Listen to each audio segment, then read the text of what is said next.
मध्ये स्वागत. चिटणीसाची कार्यपद्धती या विषयामध्ये प्रकरण 3 भाग विक्री, त्यातील महत्त्वाचा जो घटक आहे तो म्हणजे भाग वाटपाची कार्यपद्धती.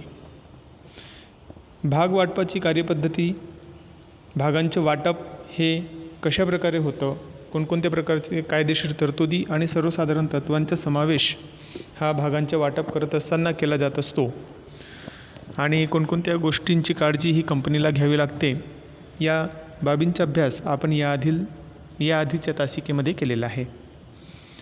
आता आपल्याला भाग वाटपाची कार्यपद्धती ही प्रत्यक्षपणे कशा प्रकारे होते याचा अभ्यास करायचा आहे. भाग वाटपाची कार्यपद्धती म्हणजेच लेखी भाग अर्ज शुल्कासह केलेल्या अर्जदारांना भागांचे वाटप करणे होय. म्हणजेच या ठिकाणी सर्वप्रथम ही एक गोष्ट आपल्या निदर्शनास येते की भाग वाटप हे त्यांनाच केले जातात की जे गुंतवणूकदारांनी भागाच्या अर्ज शुल्कासहित अर्ज हा कंपनीकडे दिलेला असतो आणि त्याच प्रकारे अशा प्रकारचे जे अर्जदार आहेत त्यांनाच भागाचे वाटप हे केलं जात असतं. आणि म्हणून भागाचे वाटप करण्याआधीची जी प्रोसेस आहे ती म्हणजे कंपनीने माहितीपत्रक प्रसिद्ध करणे, अर्ज प्रसिद्ध करणे आणि त्यासोबतच गुंतवणूकदारांनी ते अर्ज कंपनीकडे अर्ज शुल्कासहित भरणे हे अत्यंत महत्त्वाचं कार्य आहे. आणि यानंतरचं जो आहे भाग तो म्हणजेच भाग वाटपाचं कार्य येतं. आता या ठिकाणी भाग वाटपाच्या कार्यपद्धतीमध्ये पहिलं जी कार्य असतं ते म्हणजे पहिलं कार्य म्हणजेच भाग समितीची नेमणूक, भाग वाटप समितीची नेमणूक. आता या ठिकाणी भाग विक्री बंद झाल्यानंतर चिटणीस संचालक मंडळामध्ये भाग वाटपाची तयारी करण्याबाबत माहिती देतो. जेव्हा भाग विक्री इतकीच मागणी असेल किंवा जेव्हा कमी मागणीची स्थिती असेल, म्हणजेच समजा कंपनीने 1,00,000 भाग हे विक्रीसाठी काढलेले आहेत, 90,000 किंवा 95,000 भागांना विक्रीसाठी अर्ज आलेले असतील, तर अशा वेळेस आहे त्या किंवा विक्रीला काढलेल्या भागांपेक्षा कमी मागणी ही भागांना आलेली असे म्हणतात. 1,00,000 भाग विक्रीला काढलेले आहेत, 1,00,000 अर्ज आलेले आहेत, 1,00,000 भागांना मागणी आलेली आहे, तर अशा वेळेस जेवढे भाग विक्रीला काढले होते तेवढीच मागणी आलेली आहे असे म्हटलं जातं. मात्र जर 1,00,000 भाग विक्रीला काढले आणि 1,20,000 अर्ज आलेले आहेत, तर अशा वेळेस 1,20,000 भागांना मागणी आल्यामुळे आहे त्यापेक्षा जास्त मागणी आलेली आहे, मागणी जास्त आलेली आहे अशा प्रकारचा अर्थ त्या ठिकाणी निघतो. म्हणजेच काय, तर जेव्हा भाग विक्री इतकीच मागणी असेल किंवा जेव्हा कमी मागणीची स्थिती असेल तेव्हा संचालक मंडळ भाग वाटप करत असते. पण मात्र जास्त मागणीची स्थिती असेल, 1,00,000 भाग विक्रीला काढलेले आहेत मात्र 1,20,000 अर्ज आलेले आहेत, तर अशा स्थितीमध्ये जास्त मागणीच्या वेळेस संचालक मंडळ हे वाटप समितीची नेमणूक करत असते आणि वाटप समिती वाटप कशा प्रकारे करावे याची निश्चिती करून मंडळाला अहवाल सादर करते. या ठिकाणी या प्रकारे भागाचे वाटप आणि वाटप समितीची नेमणूक संचालक मंडळांनी करावी, कधी करावी आणि वाटप समितीची नेमणूक कधी करावी किंवा वाटप समितीद्वारे भागांचे वाटप कधी करावं हे ठरवण्याचं कार्य या ठिकाणी होत असतं. दुसरा महत्त्वाचा मुद्दा आहे कार्यपद्धतीमधला वाटपाच्या प्रमाण निश्चितीसाठी संचालक मंडळाची सभा बोलवणे. एकदा का भाग वाटप कशा प्रकारे व्हावं, संचालक मंडळाद्वारे का वाटप समितीद्वारे हे निश्चित झाल्यानंतर वाटपाच्या प्रमाण निश्चितीसाठी संचालक मंडळाची सभा बोलवली जाते. संचालक मंडळ हे भाग वाटप समितीने सुचवलेल्या सूत्रानुसार भाग वाटपाला मंजुरी देत असते. संचालक मंडळाची सभा ही भागांच्या वाटपाला मंजुरी देण्यासाठी असते आणि ते जर का योग्य असेल तर अशा वेळेस संचालक मंडळ भाग वाटपासाठी मंजुरी देत असते. जेव्हा वाटप समिती भाग वाटपाचे सूत्र निश्चित करते तेव्हा सेबीचा प्रतिनिधी उपस्थित असतो. सेबीचा प्रतिनिधी उपस्थित असणं म्हणजेच काय, सेबी ही भाग बाजारावर नियंत्रण ठेवणारी एक संस्था आहे तर ही जी संस्था आहे या संस्थेमधील एक व्यक्ती हा त्या ठिकाणी उपस्थित असतो. म्हणजेच जो नियंत्रक असतो तो नियंत्रकाची भूमिका देखील त्या ठिकाणी असते आणि तो नियंत्रक देखील हे भागवाटप योग्य होत आहे किंवा नाही याच्या देखरेख करण्याचं किंवा याची तपासणी करण्याचं कार्य सोबतच करत असतो. जर भाग सूचीबद्ध असतील तर वाटप सूत्रास भाग बाजाराच्या अधिकाऱ्यांनी मंजुरी दिली पाहिजे. म्हणजे याच ठिकाणी सेबी देखील आलेला आहे, भाग बाजारातील व्यक्ती देखील आलेले आहेत, अधिकारी देखील आलेले आहेत. म्हणजेच या ठिकाणी संपूर्णतः जर का आपण पाहिलं तर या ठिकाणी प्रत्यक्ष अप्रत्यक्षपणे त्या ठिकाणी कंपनीचे भाग वाटपाच्या वेळेस योग्य पद्धतीने भाग वाटप होत आहे किंवा नाही, त्याचं सूत्र योग्य आहे किंवा नाही, हे एक निरीक्षण करण्याचं अवलोकन करण्याचं कार्य या ठिकाणी होतं आणि त्याप्रमाणे भागाची वाटप हे केले जाते. जेव्हा वाटपास मंजुरी मिळते तेव्हा भाग अर्ज आणि वाटप यादी तयार केली जाते. भाग अर्ज किती आलेले आहेत कंपनीकडे आणि त्याची वाटप यादी कशा प्रकारे वाटप यादी बनवलेली आहे वाटप समितीने ते पाहिलं जातं. या यादीमध्ये वाटपदाराचे नाव नमूद केलेले असते. म्हणजेच अर्जदाराला ज्याला भागाचे वाटप केले जाणार आहे त्यालाच वाटपदार हा शब्द समानार्थी शब्द आलेला आहे. या यादीवर अध्यक्ष आणि चिटणीस यांची स्वाक्षरी असावी लागते. आता याचा पुढचा जो मुद्दा आहे भाग वाटपासाठी संचालक मंडळाचा ठराव अत्यंत महत्त्वाचा आहे. भाग वाटपासाठी संचालक मंडळाच्या सभेत ठराव संमत केला जातो. ठरावाद्वारे चिटणीसास भाग वाटप पत्र किंवा दिलगिरी पत्र पाठवण्यास अधिकृत केले जाते. चिटणीस सर्व भाग वाटपदारांना म्हणजेच अर्जदार ज्याचे नाव भाग अर्ज आणि भाग वाटप यादीमध्ये असते यांना भाग वाटप पत्र पाठवतो. ज्यांना भागाचं वाटप केलेलं आहे, ज्यांनी अर्ज केलेला आहे आणि ज्यांना वाटप केलेलं आहे भागाचं तर त्यांना वाटप पत्र पाठवलं जातं.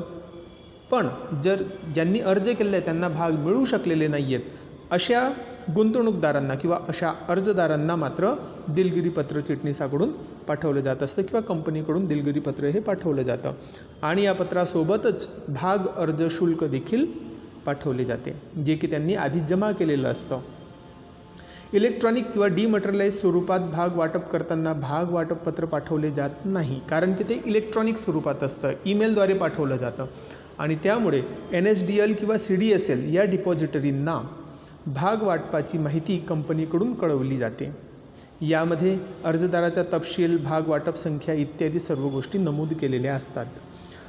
चौथा मुद्दा आहे भाग वाटप शुल्क स्वीकारणे. भाग वाटप शुल्क हे भाग वाटप पत्रामध्ये नमूद केलेले असते. ठराविक कालावधीमध्ये हे शुल्क कंपनीने निश्चित केलेल्या बँकेमध्ये जमा करावयाचे असते. जानेवारी 2016 पासून सर्व सार्वजनिक भाग विक्री आणि हक्क भाग विक्री ASBA बंधनकारक आहे.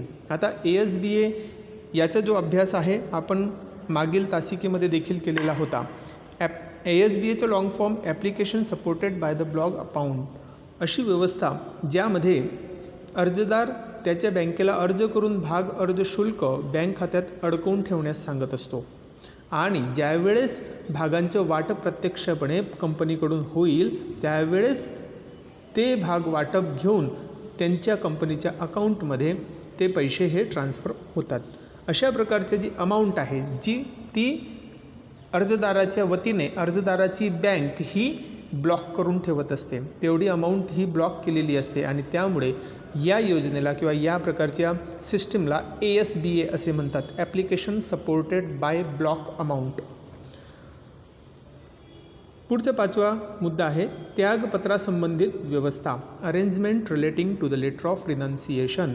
असा अर्जदार ज्यास भाग वाटप केले आहे तो त्या भागाचे दुसऱ्या व्यक्तीच्या नावे त्याग करू शकतो. म्हणजेच जर का त्या व्यक्तीला अर्जदाराला तो भाग हवा नसेल किंवा त्याग करण्याची इच्छा असेल तर अशा वेळेस असा भाग अर्जदार दुसऱ्या व्यक्तीला देऊ शकतो, म्हणजे स्वतः त्याग करू शकतो. त्याग करण्यासाठी अर्जदारास कंपनीच्या विहित नमुन्यातील त्याग अर्जासोबत मूळ भाग वाटप पत्र सादर करावे लागते. संचालक मंडळाच्या मान्यतेनंतर चिटणीस नवीन वाटपदाराचे नाव भाग अर्ज व वाटप यादीत समाविष्ट करतो. आता रिनाऊन्स म्हणजेच काय तर त्याग करणे, देऊन टाकणे, सोडून देणे अशा प्रकारचा अर्थ या ठिकाणी अभिप्रेत आहे.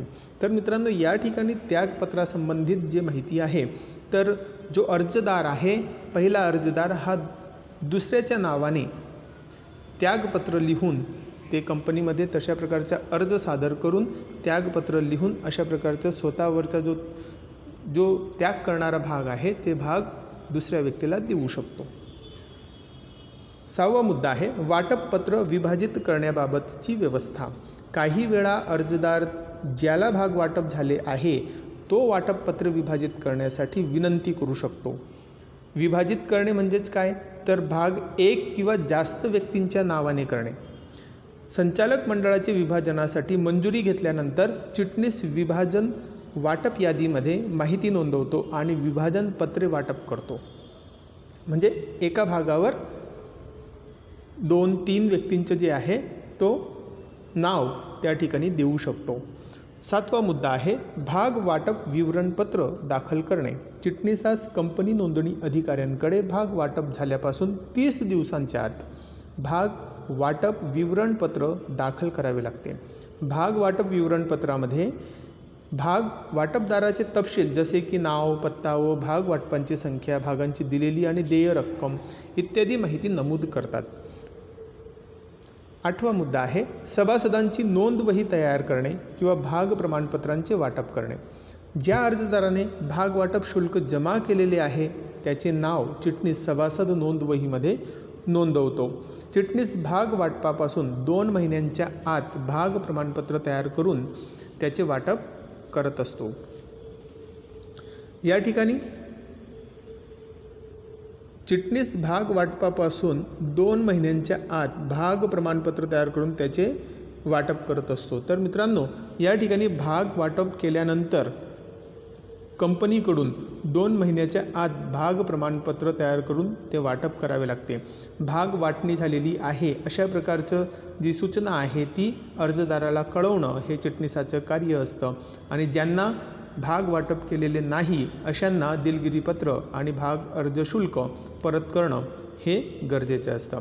तर मित्रांनो, हे सर्व जे होतं तर हे एकूण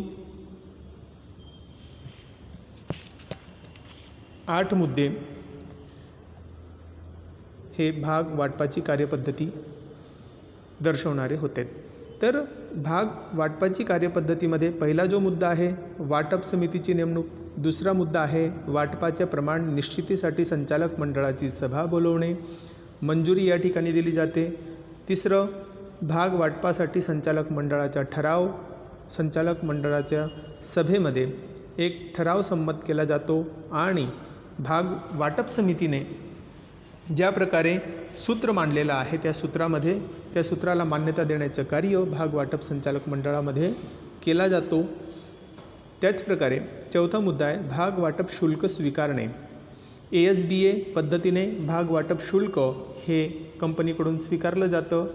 ASBA म्हणजेच application supported by block amount हे अर्जदाराच्या बँकेने अर्जदाराच्या वतीने केलेलं एक महत्त्वाची क्रिया आहे की ज्यावेळेस कंपनी भागांचं वाटप करते त्यावेळेस अशी अमाऊंट ही रिलीज होते आणि बरोबर कंपनीच्या अकाउंटमध्ये पडते. पुढचे त्यागपत्रासंबंधित व्यवस्था. अर्जदार आपले मिळालेले जे भाग आहेत तर ते त्याग करू शकतात, दुसऱ्याच्या नावाने ते देऊ शकतात. त्याचप्रकारे वाटपपत्र विभाजित करण्याबाबतची व्यवस्था. वाटपपत्र म्हणजेच काय, तर विभाजित करणे, भाग एक किंवा जास्त व्यक्तींच्या नावाने करणे म्हणजेच विभाजन करणे होय. भाग वाटप विवरणपत्र दाखल करणे 7वा मुद्दा. भाग वाटप विवरणपत्र दाखल करणे नोंदणी अधिकाऱ्याकडे भाग वाटप झाल्यापासून 30 दिवसांच्या आत भाग वाटप विवरणपत्र दाखल करावे लागते. त्यामध्ये भाग वाटप विवरणपत्रामध्ये भाग वाटपदाराचे म्हणजेच अर्जदाराचा तपशील असतो आणि तो 30 दिवसांच्या आत चिटणीसाला सादर करावा लागतो. पुढचा मुद्दा आहे सभासदांची नोंदवही तयार करणे आणि भाग प्रमाणपत्राचे वाटप करणे. वाटप शुल्क जमा झाल्यानंतर चिटणीस सभासद नोंदवहीमध्ये अर्जदाराचं सर्व इत्थंभूत माहिती हा नोंद करत असतो आणि भाग वाटपापासून 2 महिन्यांच्या आत भाग प्रमाणपत्र तयार करून त्याचे वाटप करणे हे गरजेचे असते. तर मित्रांनो, आज आपण भाग वाटपाची कार्यपद्धती जी आहे त्या कार्यपद्धतीचा अभ्यास केला. पुढील तासिकेला आपण पुढील भागाचा अभ्यास करूया. धन्यवाद.